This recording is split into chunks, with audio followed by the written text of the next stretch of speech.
You're watching South Asia Newsline, and here are the top stories we're tracking for you on Monday, the 10th of April. India's Home Minister Amit Shah visits Arunachal Pradesh amid China border row. Opposition PTI terms Pakistan government's one-year performance as dark period. And Sri Lanka's economy on recovery path, says IMF official amid opposing views.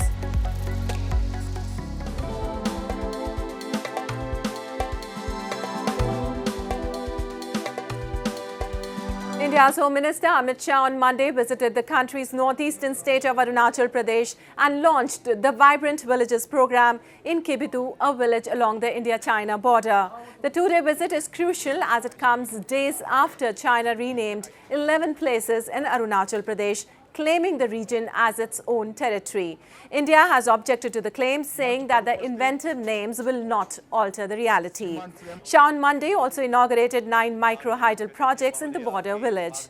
Meanwhile, China's foreign ministry, reacting to the visit, said that it views Shah's activities in the area as violating Beijing's territorial sovereignty.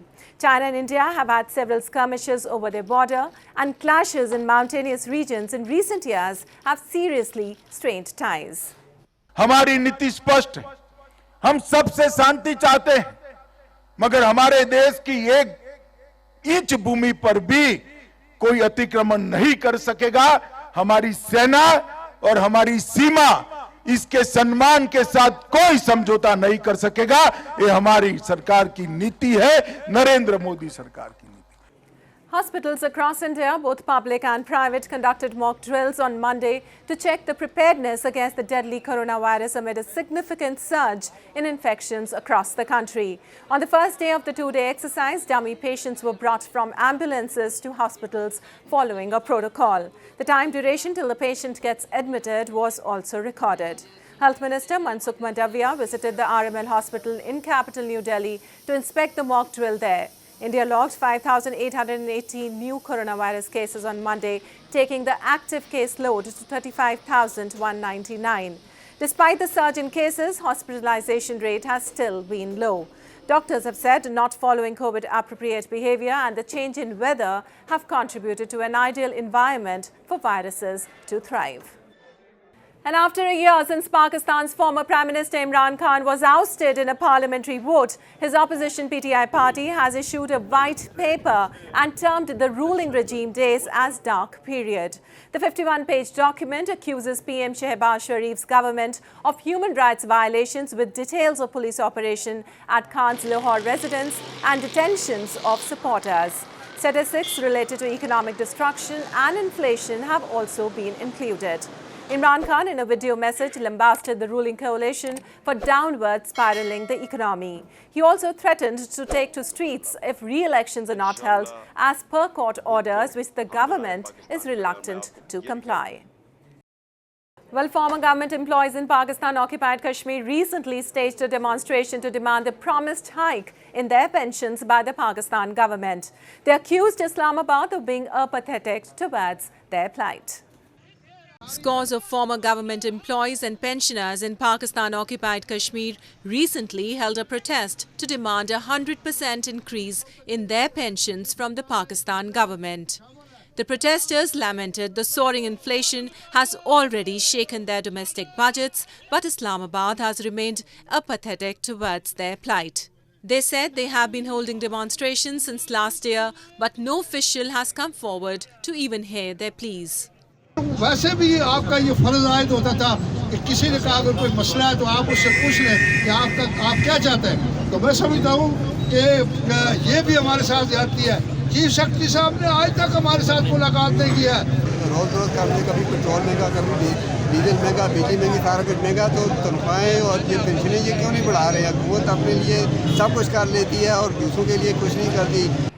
The protesters blamed, instead of providing any aid to the people in the already backward region, economic losses faced by Pakistan due to policy paralysis are also being compensated from territories under its illegal control.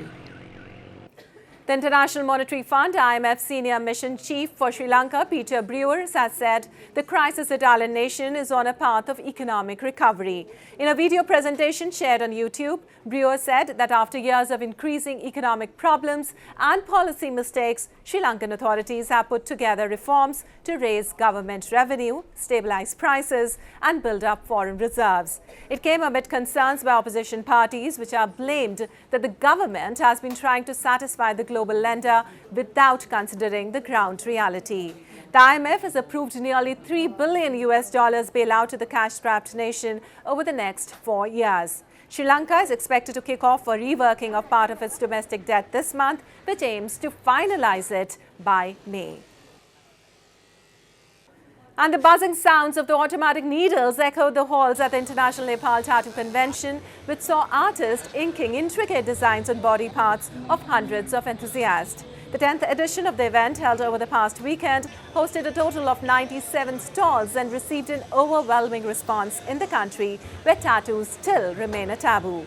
It featured a traditional black and grey as well as the Tibetan motifs amongst others. The convention brought together one of the biggest names from the tattoo world like Gaile, Yogi, Pepa and Colin Zombro and Nepali artists including Binay, Bimal and Sri Kisi among others. It's still I can say like a taboo. Maybe like not lots of people are like so much familiar and common with the thing, you know. Even when I started, my parents, they were like not so open about the tattoos and everything. And slowly the mindset of people are changing and they are like now more open to it and they are taking it as like a lifestyle now. And thousands of devotees in southern India celebrated the wedding of Hindu god Lord Murugan by pulling a massive chariot in a procession. Take a look. A huge crowd of devotees took part in celebrations of the Panguni festival in India's southern Madurai district to show their devotion to Lord Murugan, the Hindu god of war, by pulling a massive chariot in a procession on Sunday. The festival is celebrated every year with great fervour to mark the wedding of Lord Murugan with goddess Devyani. It coincides with the month of Falgun or Chaitra as per the Hindu calendar. It is intended to underline the glory of Grihast Dharma, the married life of a householder. என் பேர் நித்ய கல்யாணி. நான் தேரோட்டத்துக்கு வந்திருக்கேன். வருஷம் வந்துட்டுருக்கேன். ரொம்ப ஹாப்பியாக இருக்குது. ரொம்ப சிறப்பாக இருக்குது தேரோட்டம் பார்க்குறதுக்கு. எத்தனை வருஷமா வரீங்க? கண்டினியூஸாக வந்துறீங்களா? மிஸ் பண்ணாமல் 3 years வந்துட்டுருக்கேன். ரொம்ப ஹாப்பியாக இருக்குது.